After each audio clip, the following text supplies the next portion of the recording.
right, welcome back, everybody. Thanks again for being here at AIDC 21. I'd like to introduce you to Amy Lomolini. She's an instructional designer at Molloy College, and I love the topic of her session and just a little bit of background. Some of you may probably know Kara North. Kara North actually recommended Amy for this program, so thanks, Kara. Shout out to Kara out there for introducing me to Amy, and it's been a delight to meet Amy and to talk to her. And she's going to be talking about how to get buy-in for inclusive design. So I love this little piece that's been added to our event. And with that, Amy, I'm going to go ahead and just hide myself and let you take over. All right, thank you so much. And yes, thank you. Shout out again to Kara for getting me involved in this. This is a great event. Thank you, everybody, for taking the time to be here today. I think just you showing up is amazing. And the fact that you're willing and ready to learn, this is wonderful. So yeah, we're going to talk about how to get buy-in. But first, I just wanted to introduce myself a little bit. Again, my name is Amy Lomolini, and I am a 30-something white woman with curly hair and a black lace dress on. Behind me, you'll see a map with lots of fun pins and all of the wonderful places that I have traveled around the world. And to my left is flowers and pictures of my son because I'm a new mom and I like to brag. He's adorable. So before we get started, thank you for all the heart emojis. This is going to be informal. Please feel free to stop and ask me any questions. If something comes up, Luis will help us with the chat and moderating. And on that note, let's get the party started. So we're going to be talking about how to get buy-in, right? So all these other sessions are so wonderful. They have such great information. But as soon as you try to get started, the first hurdle that you're going to find is that there's going to be pushback. It's going to happen. Most places, unless maybe you work for like Microsoft, but all other places, you're going to get some sort of pushback on anything to do with accessibility. I think it was Diane who mentioned earlier that term accessibility sometimes, unfortunately, brings a lot of baggage with it. Inclusive design is kind of getting a little bit more momentum, but accessibility shouldn't be a dirty word. And there are strategies and ways to get this buy-in. So I'm going to talk through 5 different strategies today, and I'm hoping to hear from you too. So I would love for you to put in the chat anything that you have that's worked, any strategies. I know we have some great people in the audience that are very well versed in this. So please feel free to share as well. So the strategies that we're going to go through today are finding your champions, reframing your thinking, weaving accessibility into everything that you do, measuring success, and then leveraging those stories. So we're going to hit the ground running. Little disclaimer here. I think that stock images are absolutely hilarious. And by hilarious, I mean terrible. So I like to try to use them like a bad pun. It's something you just got to laugh at. So I'm hoping to bring a little humor today. It's Friday afternoon. Bear with me with my bad puns. On the screen, you will see a man, presumably, who has lost a boxing fight. He's laying on the floor of a boxing ring, and there is a kangaroo with boxing gloves over him. He seems like he's the champion of this fight. So why is this here? Because kangaroos are adorable too. But no, this is here because you need to find your champions. So whenever you're doing anything accessibility related, like I said, you're gonna get pushback. So first and foremost, think about both internal to your organization as well as external to your organization. What's going on? What's already there? What's already being done? Who's involved? You want to think about people that are doing this, right? Even the people at this conference connect. We're doing stuff in accessibility. So get involved with other things. I know lots of the presenters before us mentioned the different meetups that are going on. There's, Twitter hashtags, follow people on LinkedIn, really figure out what's already been done so you don't have to reinvent the wheel. Think about internally, who would you want to be involved? If you could put together your dream team, who would that be? And who's missing? So chances are people with disabilities are missing. So when you think about, things that are going on within your own organization, there probably are people with disabilities in your own organization. They may or may not be open about that, but the more you make relationships with people and the more you try to find out, you may learn these different stories. And it may not be, that person has a disability, but it could be that their brother or their uncle or their son or whatever it is, someone close to almost everybody in the world has a disability, right? You know somebody with a disability. So once you can get them kind of on board, once you can get buy-in from little people, internal and external to your organization, you can start to create different groups. So if it's internal to your organization, create a task force, create a committee or an employee resource group. At my place of employment, at my college that I work at, we have a digital accessibility task force. We have an accessibility committee. So we have lots of people that are doing this work and doing it collaboratively together. Your voices will be louder together. We also have a Heritage Month that we just started. So now each month they're highlighting a different group, and disability will have a month, and we're going to put on events and we're going to raise awareness. Just that this exists in general, right? That this is something to think about. You definitely want to search all levels, but especially the higher ups. If you can find the manager or the provost or the vice president or whomever it may be that is involved a little bit, that's going to get you more and more buy-in as it trickles down. So think about who these people would be. As Kara likes to say, I'm going to quote you, Kara, find people who fuel your fire. And I hope I got that right? So find those champions, find the people who are going to support you and get them involved. You're going to be better together. So now that you have the people and, maybe you have a group, even if it's just one other person on your team, right? If you have that mentality, you have some people together, start to reframe your thinking. Start to think about the messaging that's involved. So again, as soon as you mention accessibility, a lot of times you get shut down right away. All of those myths that were talked about earlier by Susie and, Brian talked about some of the excuses that come up. So we need to think the way that our stakeholders and managers and even, our learners think about the way that they think and speak their language. So when I talk to senior administration, for example, I talk about recruitment and retention. That's number one in everybody's list right now. All colleges, universities, they all want recruitment and retention. But that can also go for employees as well. So if you're working in training and development, right, then you want to recruit and retain employees. So start thinking about how accessibility can do that. Start thinking about the market, right? So I think it was Sherry that mentioned that disability is the largest minority group there is. You're talking over 1 billion people in the world. So if you're not thinking inclusively, then you're excluding a whole big group of people. And again, whether that's students or employees, chances are your powers that be or the supervisors, they don't want to be excluding people, right? They want to bring in and they want to reach a wide audience. So if you start talking about accessibility in those terms, then you'll be able to kind of get the stakeholders on board a little bit more.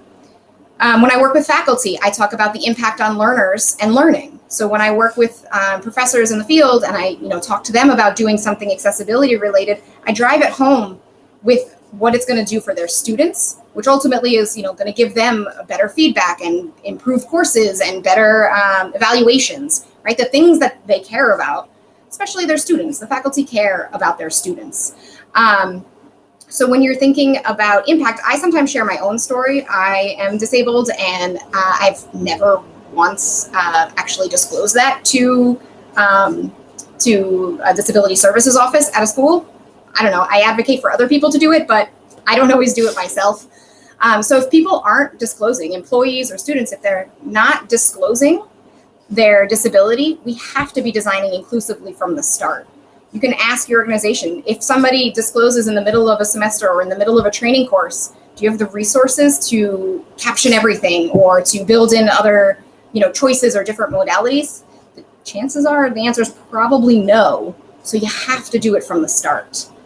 And really that goes to quality design. So any of the standards, the rubrics, anything out there that you use to guide your design process probably includes accessibility at this point. Quality Matters, Online Learning Consortium, right? All of those rubrics and even internal standards probably have some piece of it. So use those to your advantage. Show the research that created those.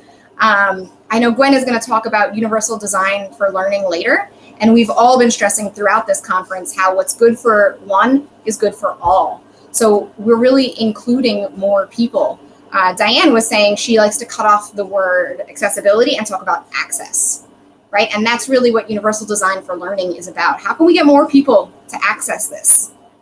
Sometimes, unfortunately, people are motivated by money, right? If that's what your stakeholders or your managers or supervisors are motivated by, speak to it, right? Accessibility can help increase the search engine optimization. So you can get more hits on Google if you add alt text to your images, for example. Find ways to really kind of wrap your head around the way accessibility can meet those different motivations from your stakeholders. Right now, huge push for diversity, equity, and inclusion, across the globe. Capitalize on it. Accessibility is a part of that. So talk about how, doing these initiatives and designing things from an accessibility or an inclusive point of view is going to put you on par with all of these other competing companies and institutions. Another big one is mobile learning. So right now, most people access content on their cell phone. Whether you're a student, an employee, whomever, a client, a user, chances are you're doing something on your cell phone. Is your learning content accessible on a cell phone? Now, the chances are, if you haven't thought about that, it may not be. But a lot of design that's good for mobile learning is also good for accessibility. So think about contrast, for example. If you're using your cell phone in the bright sunlight, you need high contrast, regardless of whether you have a visual issue or not. So thinking about those things and maybe selling it to the powers that be in those terms. So instead of saying, we need accessibility or we need bright contrast or good contrast for people with vision impairments, you may get the response of, well, there's nobody with a vision impairment that uses this training. Okay, so now turn it around and say, what about mobile learning, right? So people are accessing it on a mobile device. They might be doing it in bright sunlight, or they might need to resize something. Use the mobile learning to bake in accessibility. So that brings me to the next point, weaving accessibility into everything. This slide shows colorful woven blankets. I don't know if they really are, but they look a lot like the blankets that I have known and loved when I lived in Peru. Fun fact, I volunteered on an alpaca farm and I tried to learn how to weave using traditional methods. Let's just say I can do accessibility and e-learning. I'm going to leave weaving to the professionals. Not my thing, but these are beautiful. And the point is that you want to weave accessibility in all phases, right? So thinking about how you can be inclusive from point one, the very initial meeting about some project, you're going to start thinking about accessibility. It is way too hard to tack on at the end. And I think Brian touched on this in the previous session. It's really just good design. Someone on LinkedIn, and I have to find the person to,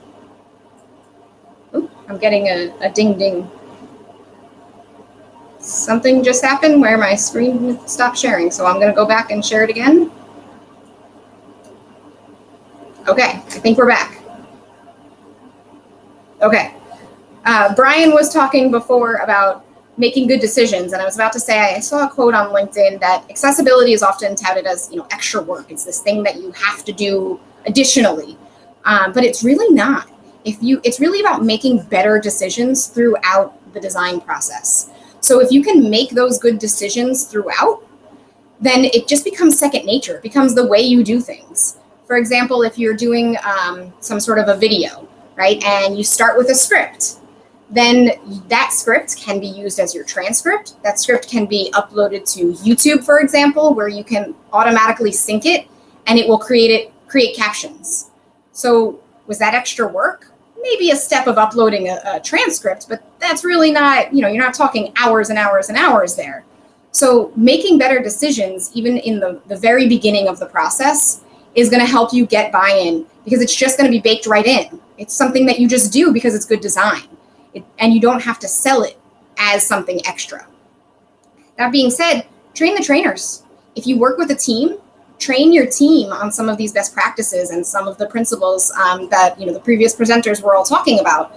So if you can train one other trainer who then goes on to make different projects and different materials, you've now touched them and they can now spread the word, right? So the fact that everybody is here, share these presentations today, share what you've learned, share the resource documents and things that are going to come out of this conference, share it. so that you can kind of spread the word. And again, the more people you can slowly get on board, the more the higher ups and the powers that be are going to see that and going to get on board as well. So you really want to try to avoid tagging it on at the end. That is a very common thing, and sometimes it happens. I know one of the previous presenters was talking about, if that is the way it is, prioritize, start making better decisions today, and then going forward, you can prioritize the trainings that are really used a lot, right? The more important ones, and then work your way back to lesser important ones as time permits. But change your habits today, and going forward, make those better choices. And really just start thinking about accessibility, read about it, connect, like we said, find those champions, whether it's on LinkedIn or any of the other sites and things that we've mentioned today. Connect with people and see what's going on so that you can have the knowledge to weave it into everything. So once your process, this is a funny story. Let me start there. So this slide shows a sandwich of some sort with a measuring tape around it, right? Again, these are my bad puns, bear with me. I just like them. Apparently, when you look for stock photos about measuring success, you find a lot of controversial issues about, is the sandwich a foot long? I don't know. Maybe they need training in how to measure. That's for another time. I thought it was funny.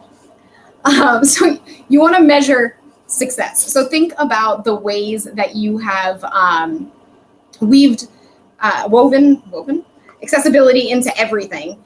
And then what does success look like, right? It's going to be different for each project. That's okay. But use whatever data and analytics you can obtain to back up that success. So for example, we have in our LMS, and I know some of the other people use this as well, we have something called Ally, which highlights potential barriers for accessibility within the LMS. And it gives just-in-time feedback to faculty to help them improve their content. And it also allows students to download alternative formats. So if something's in text, they can download it in audio. If it's a PDF, they can download, a tagged version or an HTML version. But we can use the data and the statistics behind it to see what the major issue is and how to help faculty learn how to do that. So we can use those statistics to prove our point to the powers that be that, look, we need training in this. This has to happen. We need to teach people how to do X, Y, and Z, or, this is a problem and it's causing an issue for the students, or this is how students are using our content. How can we improve that experience for them? Again, in order to retain students or recruit students. So it's going back to that language from the reframing.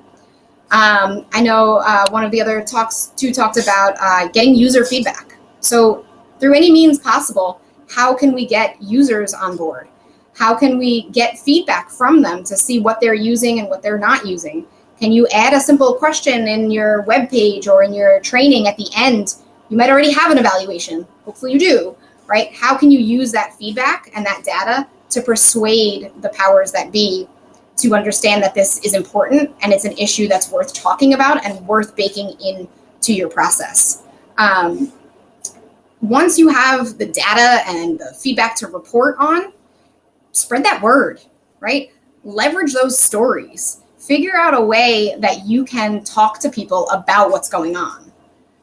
So I know I get very excited. My team members come to me now and they're like, oh, I just used YouTube to create captions. I used the automatic sync. It worked so well. Or, oh, I sent an email today and I put in great alt text and I know, it was what it was supposed to be. It was great.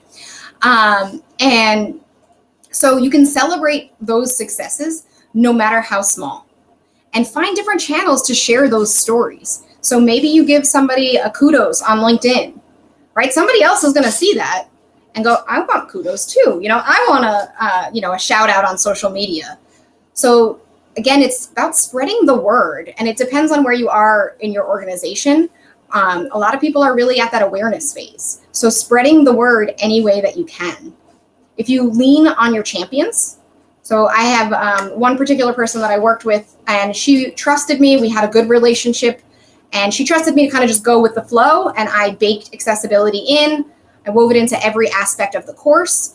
And then when it came time for her supervisors and even an accrediting body to look at the design, they were blown away. They told her that she knocked it out of the park. They told her it was a home run. She was aces. All these other really interesting cliches were used basically to tell her that the course was great. Her student feedback was great.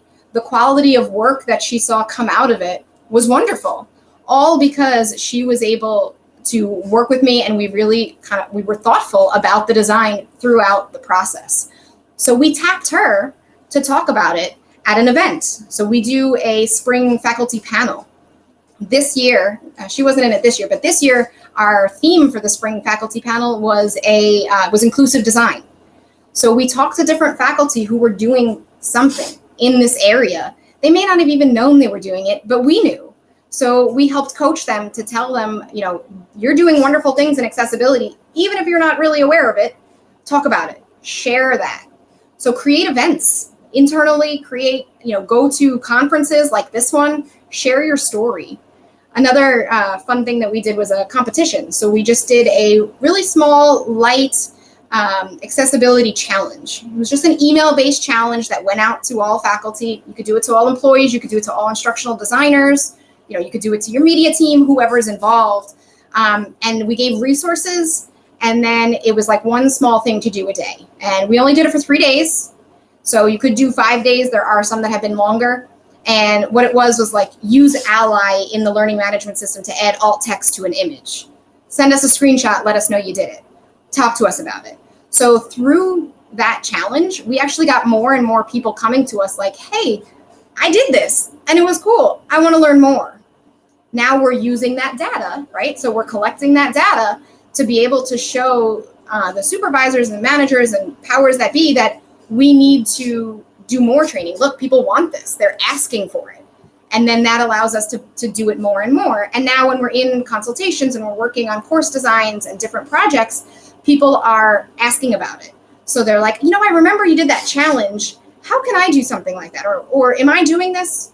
And we're able to then even more explicitly weave it into the process, right? So presenting at conferences like this and sharing the resources that you get from conferences like this. So any way that you can share the love, share the story, get it out there for everyone to see, the more buy-in you'll get.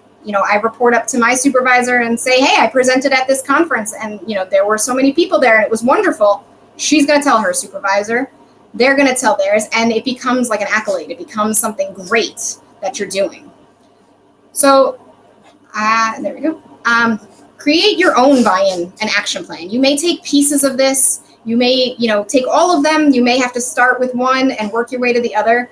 Like one of the previous presenters said, just start. Do something. No more excuses, right? Start somewhere and try one of these strategies. I think if you're going to try any, start with the champions and consider everybody here at this conference your champion. Reach out. Talk to each other and collaborate. I think that's what's great. I was just talking to Luis about this. That's what's great about this conference is people are really getting engaged and asking great questions. So continue that conversation after this conference. I know it's a Friday, right? Maybe wait till Monday, but continue the conversation and reframe your thinking really. So you want to speak the language of those who you're trying to convince. Once you can do that, you can weave accessibility into everything, get the data to back it up, and share your stories. So I hope that was helpful. I am more than willing to, answer questions and talk to anybody and see what we can do. Let me see what the questions are. Okay, Blackboard incorporates Ally. Yeah, so what LMS do you use that integrates Ally and provides the stats needed to measure success? That was from Chris. So there's a tool, you have to pay for it, right? So it's an organizational thing called Ally that goes, I believe we use Canvas. So I believe it goes on most of the major LMS. And it is a Blackboard product, but it does go on other LMSs as well. Provides great statistics and really easy to work with. The faculty are loving it. We also ran statistics right after we did that accessibility challenge. And we found that there was a huge uptick in usage of Ally. And so that was wonderful to show as well, to say, look, when we do this training, people are listening, people are taking action. We need to do this more. Or we need to try to, leverage this and incorporate it into everything that we do. see what other questions. Yeah, you have to get the higher ups to pay. That is true. But so it all started really with working backwards, right? With the champions. So we created those groups. We created those different kinds of task force and committees and things. And as that momentum built, it was undeniable. The supervisors could no longer stop that. The momentum was going. And so that's kind of part of how we got the powers that be to pay for it. If you can't get that, if you can't pay for it, that's okay too. Talk to people. Get open communication somehow. Ask for different feedback from your users and maybe use that data. What other things do you have in your LMS? Can you check, or wherever you are, can you check and see that people are accessing the transcript? Yep, find open source tools, Ravina's saying. Absolutely. Any other questions that I missed? Let me see. I'm not seeing anything. I think you covered it. So Lisa mentioned legal and contractual obligations for compliance. So it's interesting. Legal tends to be the least, I don't know what to say, the least liked method. People don't tend to respond well when you say, it's the law, you have to do it. They get very defensive. I mean, it is the law and you do have to do it. But that doesn't tend to be, in my experience, that doesn't tend to be the best route to get buy-in. And it might be for some people. So again, you have to know your stakeholders, know what their motivations are, and really match up to their thinking. So if their thinking is compliance focused, okay, sell it with legal. But if their thinking is, this diversity, equity, and inclusion movement, like we're in the process of hiring a VP of diversity, equity, and inclusion, I'm going to go for that over the legal. And that's just my experience. So again, it's going to be different. You really got to know what the motivations are.